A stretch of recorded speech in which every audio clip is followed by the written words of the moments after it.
I went platinum 7 times. And still they're ill, they wanna see us ride. I guess because only God knows why. Why? This is wild. Thank you.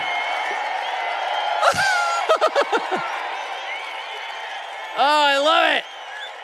Thank you for having me. I've never spoken in a cooler place in my life. I cannot believe I'm in a hockey arena in Edmonton, Canada in January. This is the coolest. My friend Theo Fleury is here, which kind of adds to the authenticity of it. Go Theo Fleury. Thank you. I am thrilled to be here. Alberta, that's exactly right. Al-freaking-berta, as we call it. I was so excited to be here that I actually called the CBC and I said, I'm in town, which they were aware of, and I'd love to talk to you. I'd love to talk to as many Canadians as possible. And we talked to a very nice guy. I think he's new there. And he's like, sure. And we called back and we were speaking in Calgary earlier and they had a CBC guy there. And I said, look, I would love to talk to the CBC. I'll answer any question you like and I dare you to put it on TV. No. And I wasn't just outraged because there's a state media organization that's totally opposed to free speech, which is a little weird since the media should be the defenders of the things that, make their careers possible. But it also offended me personally because I feel like I have some ownership of the CBC, not because I'm a Canadian taxpayer, but because I am secretly, and I never reveal this part, Canadian. And I am. And I wouldn't say this, honestly, to an audience in Los Angeles or New York or Denver, because I don't want to be singled out, or treated differently. But it's actually true. My dad's family's from Nova Scotia. And we had a place in Nova Scotia my whole life until a few years ago when we sold it to a guy called Gerald Cotton, who mysteriously died sort of colitis in India with the keys to like $1 billion in Bitcoin. And the New York Times called me and suggested that I was in on his Bitcoin scam, which for the record, I'm not. But anyway, I have ties to this country and I've spent a lot of my life coming here and I just love it. And that's why I'm here. And I mean that. And I like Canada because I understand what Canada is and I'm not attacking Toronto, if I'm pronouncing it correctly. By the way, I mispronounce all Canadian names just to infuriate people and see if I can make them laugh, but they never do. I'm in Alberta, Calgary, Ottawa, in Canada. And no one ever, thank you for laughing. I love that. Everyone accused the Canadians of being humorless. They're just too polite to laugh in public. But thank you. And I called it Ottawa many, many times and I would get these outraged. You don't even know enough about our country to pronounce the name correctly. And of course, it was intentional until I received a very sincere email from an Ojibwa First Nations leader who said, actually, it's called Ottawa. And they've been mispronouncing it all these years. I'm not making that up. And if you have any Ojibwa friends, ask them. It's Ottawa. So your creepy prime minister can put on the costumes of other cultures, but he doesn't really understand them.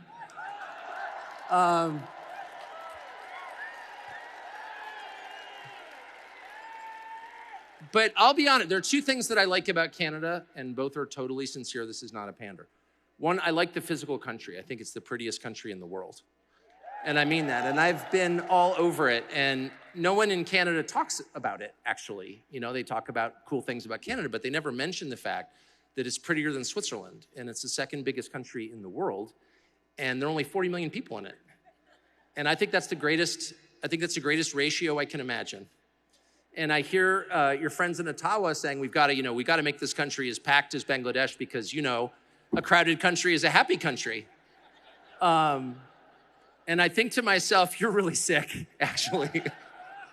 I've been in places in Labrador and northern Quebec that I'm not sure another human being has ever been to.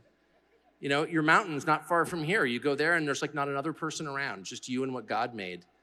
And it's just the most inspiring, edifying experience. And If I were Prime Minister of Canada, I would take some public lands and I would allocate them to the entire 40 million who live here. And I would say, everybody gets 6 acres. And I command that you spend at least a week there. I mean it. And get out of your little cube with your food delivery and your weed and your stupid internet service.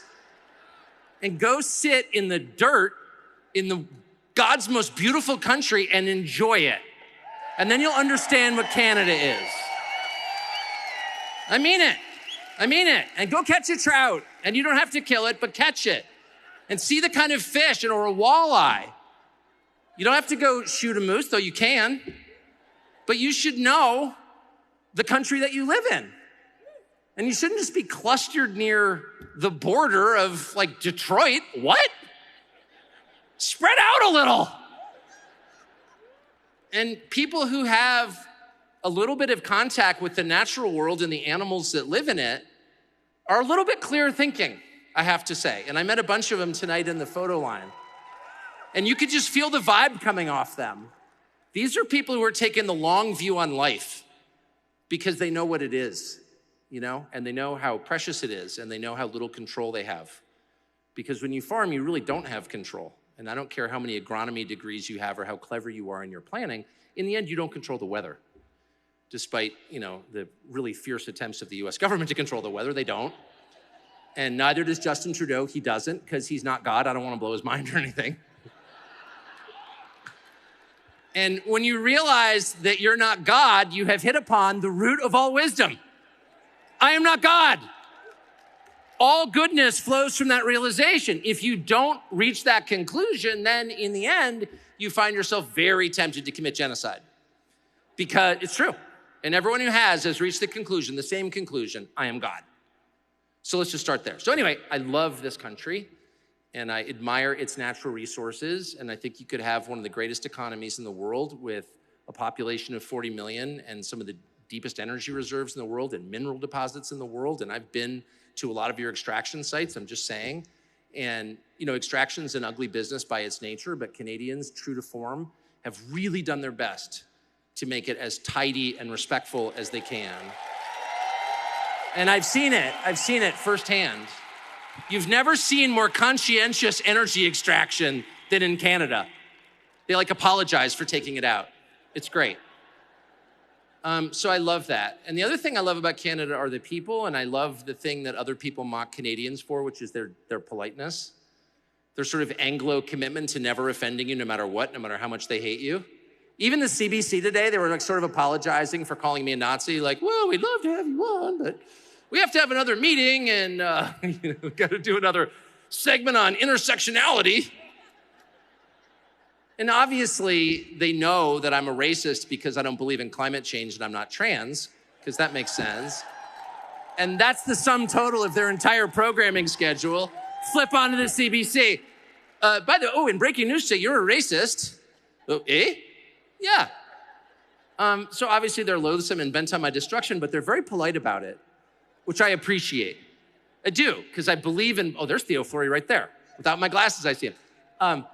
And I appreciate that. I do appreciate that. And I strive to be a politer person, and I'm not always, and I obviously, can offend people and use profanity, but in my heart, as an Anglo, honestly, I really strive to be polite. And you all pull it off in a way that's just remarkable and admirable. And thank you for that, for adding to the sum total of civility in the world.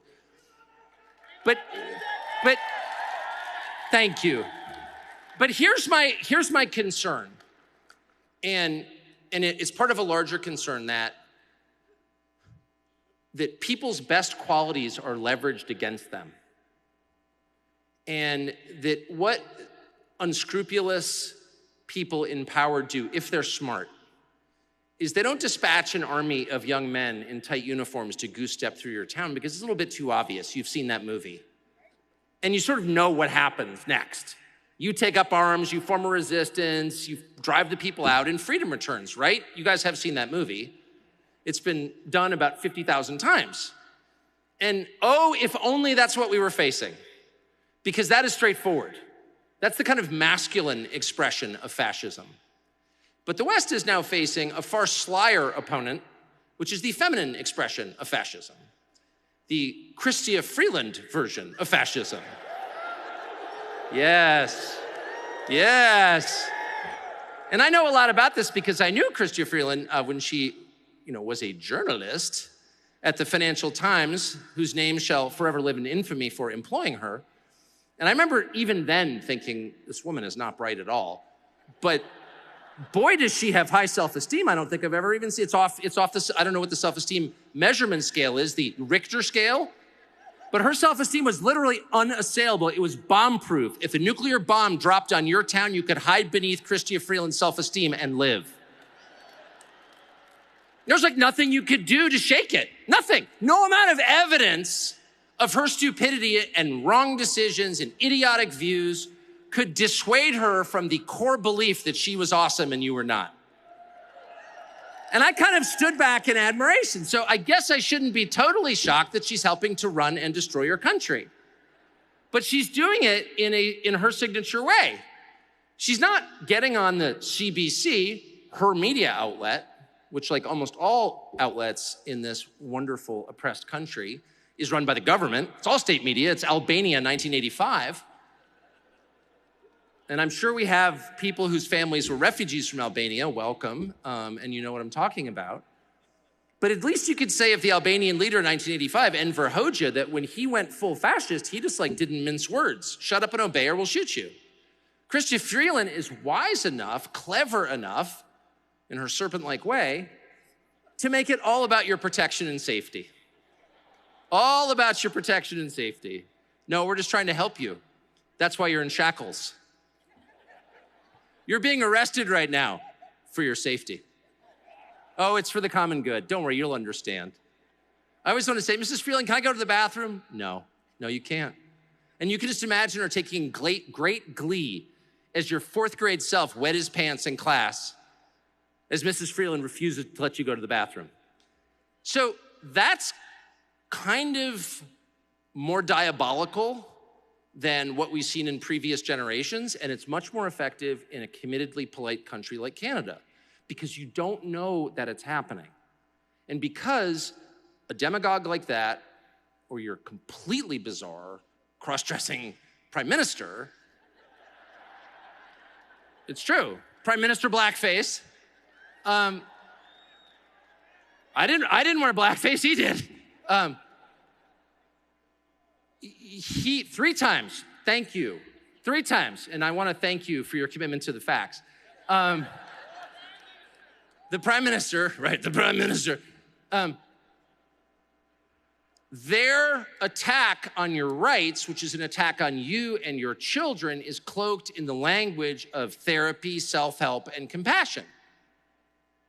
You're doing this for the common good. Don't you care about the elderly? And of course, being a decent person, you care very deeply about the elderly and the weakest in your society, of course. So what you don't realize as you shuffle off to abandon another God-given right to a totalitarian government is that this is not being done on behalf of a marginalized group or the weakest among us or the elderly. They hijack the language of the gospel to crush the gospel. That's exactly what they're doing. And it's hard to sort of see this when you're right in the middle of it. If you've ever had a friend who is married to an alcoholic and gets divorced and everyone comes up and is like, wow, your spouse was a raging drunk. And oftentimes the spouse is like, didn't really know. If you live with someone whose behavior is completely off the chain, sometimes you're not aware of it because you're too close to it. So let me just tell you from my perspective as a foreigner, a semi-foreigner with some Canadian blood in my veins, what I'm seeing. And here are the markers for the malice that undergirds these expressions of false compassion. We're just trying to help. Really? They're trying to help? How does it help you or your family when the government of British Columbia gives fentanyl to your children without your knowledge? That is literally happening right now.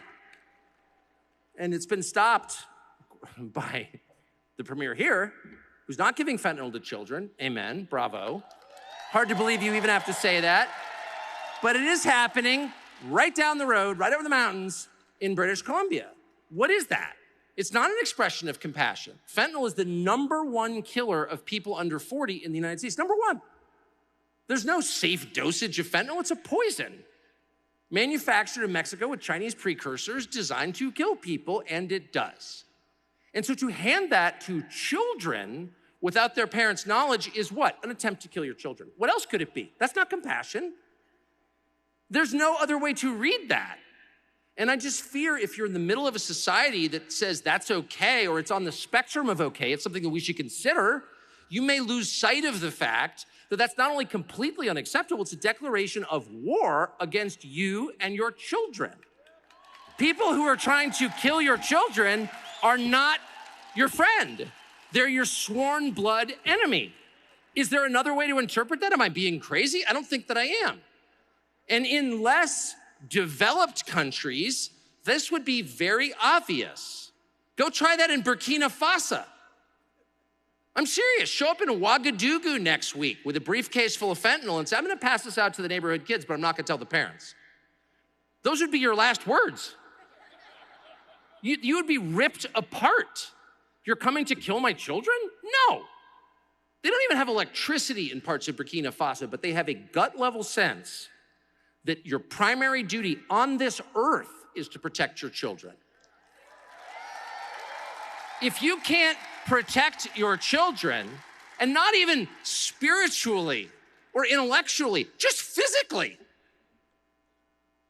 then who are you? You're a husk. You're a shameful husk. That's what you are. There's no greater dereliction. There's no worse abandonment than leaving your children to be harmed in the hands of others. So, obviously, try that in Eastern Europe. Even Eastern Europe, which does have electricity. And by the way, no homelessness or graffiti or public drug use. How are they pulling that off? Amazing. I guess Bucharest, Romania is a lot more advanced than New York City now because they won't put up with it. And they won't put up with the tax on their own children because they haven't been socialized to the point where they've lost their souls. That's the truth. The MAID program, which nobody wants to talk about because nobody, and again, this is not an attack, it's a compliment. People here, I'm from a very similar culture, don't want to talk about things that make other people uncomfortable. So it really is a Christmas dinner among the Episcopalians where there's a lot of sort of semi-drunk, sullen silentness. You know what I mean? As people kind of secretly resent each other, but no one can say anything about it. And apparently, at some point, someone get drunk enough just to say, I hate you. Everyone puts their heads down again. The government of Canada is killing Canadians, and not just a few, and not just the terminally ill. Over 50,000 so far. 50,000. Any organization that kills 50,000 people is a genocidal organization. Period. And I don't care how you dress it up. That's just a fact. That's like a bottom line on a chart. How many people have you killed? Oh, 50,000. Oh, you're not in the good guy category. Sorry, we can't. We're gonna bring you up at The Hague, actually, where you should be.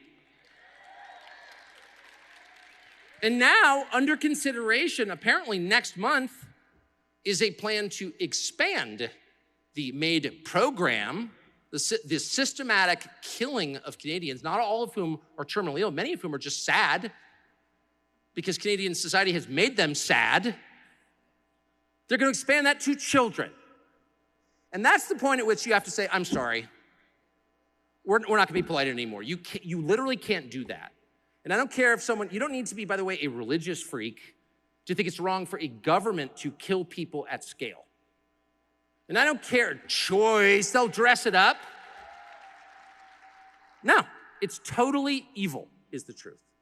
And it's deeply revealing of who they are and what they want. It's deeply revealing. The standard of living in Canada, which secretly no American would ever tell you this because no American ever wants to, think about Canada or admit that there are things about Canada that are cooler than the United States, including your Rockies, by the way, which are better. Sorry. But one of the things Canada always had was this incredibly robust middle class. It didn't have these super jagged wealth distributions that the United States had. It was much more like Scandinavia than Dallas. And I personally always liked that. I did. I mean, the downside was some of your, most energetic people left because they wanted to become billionaires, but a lot of really smart people stayed because they liked being around people like them and their neighbors and whatever. that is dying before your eyes. The Canadian standard of living is in free fall at exactly the moment when Canada is importing more people per capita than any nation in the world. It's the highest immigration rate in the world. So this is something that no Canadian will talk about. And you have to ask why. Well, there are two reasons. The first reason is aforementioned. They don't want to offend anybody, and it's touchy, and no one wants to be called a racist. It has nothing to do with race. It has everything to do with population numbers and the strain on available resources, public and private. Housing prices, for example. Your healthcare system, of which you were once so proud. It's so overburdened that it's easier to get into the MAID program than it is to schedule a surgery. It's easier to be killed by the government than healed by the government. That's true, look it up. So it's at exactly that point that they're like, oh, our country is underpopulated. In what sense? Who decided Canada was underpopulated? The second biggest country in the world with 40 million people in it? That sounds like paradise to me. Are you joking? And they're nice people. What is going on? The second reason no one wants to talk about it in Canada is because immigration has been a good thing for Canada over the years. Some of the coolest people in the world have moved to Canada and the United States, by the way. Immigration is not bad. Immigration many people here are the product of fairly recent immigration. It's good.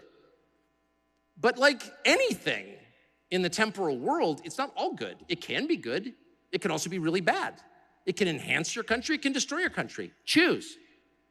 So if you have an immigration policy that makes your country stronger, your economy stronger, your country more cohesive, amen. And you have had that for generations. And everybody in Canada is happy about that. That's not what you have now. You have the wholesale importation of millions of people into your country for no obvious benefit at exactly the time when your housing prices are so out of control. Like, can your kids afford a house? This is true in my country too. And so the question you have to ask is, why is the government doing this? Is there an economic case to be made? Maybe there is, I've never heard it. Maybe there's some central planner who's decided this is gonna make us all much happier and much more prosperous. They don't even attempt to convince you of that. They just shout slogans in your face, and if you ask a question, they call you a racist. And if you say, but I'm actually not a racist, and I'm not speaking for myself, I just wanna know the answer, why are you doing this? Without the consent of the governed, it's a decision you made unilaterally, and they won't answer your question. Diversity is our strength. Okay, that may be true, it may not be true. I don't know. It's a metaphysical question, actually. But in practical terms, why do we have the highest immigration rate in the world? Shut up! And of course, the answer is political power. Political power. This is a democracy. Your citizenship entitles you to choose your leaders. Your vote is valuable because there's a finite supply of those votes. It's very much unlike the Canadian dollar. Right? Or the US dollar, which in a pinch they can just print more of, and then the Canadian dollars you have in your pocket are worth less. Do you know anything about this? Have you heard this principle before? It's called supply and demand, and if you misuse it, if you ignore the most basic law of economics, you wind up with, repeat after me, inflation, with which you are familiar. Just inflation. The same principle holds for citizenship in a democracy. And if you don't like the way that the public votes, import new voters. And that's precisely what they're doing. They're doing that in the United States as well. And here's my point. You're taking it because no one's saying anything. And I'm just warning you that if this was a mistake, if these were policies formulated by people who actually loved you and had just gone off course and were doing the wrong thing, as you often do with your kids. If you have children, you often make the wrong decision with your kids. But you're brought back on course by your love for your children. So over time, you make the right decisions because you're animated for a desire to protect them because you love them. But if you hated your children, all of your mistakes would be in one direction, and that direction would be toward destruction. And there is zero evidence that the Trudeau government loves you. And there's overwhelming evidence that they hate you and your families. How is that not true? If liberal and NDP politicians are sending fentanyl to your children, if they're trying to add your children to the list of people who can be killed by the state, who aren't even terminally ill, if they are changing the composition of your country without asking your permission, if every communication you have with Ottawa is a lecture about your moral deficiencies. You're a bad person. Shut up, racist. There's no love at all. There's only contempt. And the reason I'm saying this is not to upset anyone or hurt anyone's feelings, but it's very important. It's the most important thing to understand the terms of the debate and the consequences of its outcome. These are high-stakes questions. You thought Quebec separatism was a big deal. This is a big deal, what you're living through. And not just you, but the entire West. These exact issues mirror those throughout the Anglosphere. That would include the United States and the UK and Australia and New Zealand. And for reasons that I can't fully comprehend, because I am not God, these trends are present in all of those countries at exactly the same time. And those countries are on the brink of becoming not salvageable, because the people who live in them have been completely broken and led astray, misled by their leaders, and ultimately replaced by their leaders. And that's not a conspiracy theory. It's a fact based on the numbers. And anyone who tells you, oh, that's a racist conspiracy theory, lay out the numbers for them. What are we looking at? What's the justification for this? Why are you doing this? As the people who are born here languish and decide it's better to die than to keep living here, why aren't you helping? So here's my advice. First thing you need to do, I think, in this country is figure out a way to tell people what's happening. And I would do it in a very Canadian style, in a non-inflammatory, highly rational, super polite, nice, but also uncompromising way. These are the stakes. This is the truth. I'm going to stand on the truth. Unfortunately, you have a couple of wonderful media outlets who I've spent a lot of time with in this country, but they're small. And they should be huge. All of your media, yeah, that's right. That's the one I was thinking of. All of your media, with only a few exceptions, are controlled by the state. It's not just CDC, CBC. We have an institution in our country called the CDC, which is almost as sinister. But you need a way for Canadians to know what's happening and to understand. You need a way. And it can't just be about Justin Trudeau, who's, if I can just say, so absurd that guy's gonna sashay off into history fairly soon, I think. Because, I mean, honestly, someone told me last night, I was talking to someone, to one of your countrymen at dinner last night, and Justin Trudeau, who I've never met, though I know his cousin Gavin Newsom, but he's so ridiculous. He's so transparently phony. I mean, I'm mesmerized watching him. And so my very obvious, as a foreigner, question at dinner was, does anyone believe him? And everyone at the table said, oh yeah, young people do.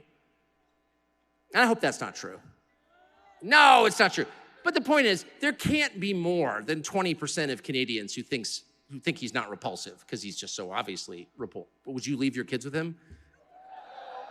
Would you be like, oh, we're going on, we need to go to Canadian Tire for an hour. Justin, can you watch my kids? I don't think you're going to do that. But you hand him your country. It's totally cool. Don't worry. He's a good steward. But he will collapse under the weight of his own ludicrousness and go back to Cuba or do whatever he does. But what? I don't know if that's true or not, but it's just too great to check. Though if I ever meet him, I'm going to demand a 23andMe, like right away. But he will disappear from the world stage, and I don't think history is going to treat him well, and he'll probably be like a university professor or work for Bill Gates or something equally ignominious. But the problem won't end there, because he is part of a structure that is itself rotten, and in fact that it has elevated him to the top, and that's really the problem. And the only solution is for not radical people, but just clear-thinking people to say absolutely not, and here's why, and to stand firm in the face of their kryptonite, and their kryptonite is the word racist. And as someone who's been called racist like 50,000 times, I have kind of a PhD in this. And here's what I've learned. I'll never forget the first time that somebody on some other channel, CNN or one of the totally discredited propaganda outlets in my country, was like, he's a racist. And wow, it really hurt my feelings. And I thought, I can't believe they call me a racist. That's like horrifying. And my second thought was, am I a racist? Because when you're accused of something, I mean, it's just reflexive. Your first thought is to sort of take stock and ask yourself, did I do the crime? And I thought to myself, no, I'm actually not. And then I decided, well, then why would I be, if they said, Tucker Carlson gained 30 pounds this summer from eating pizza, I'd be totally ashamed because, of course, that's true. But every summer, by the way, my whole life. But I'll admit it. But I'm not a racist. So I just decided, you know what? The only people who can really be upset about being called racist are the racists. And the rest of us can sort of stand strong and smile and say, I'm not a racist, I'm sorry. I just don't like you, actually.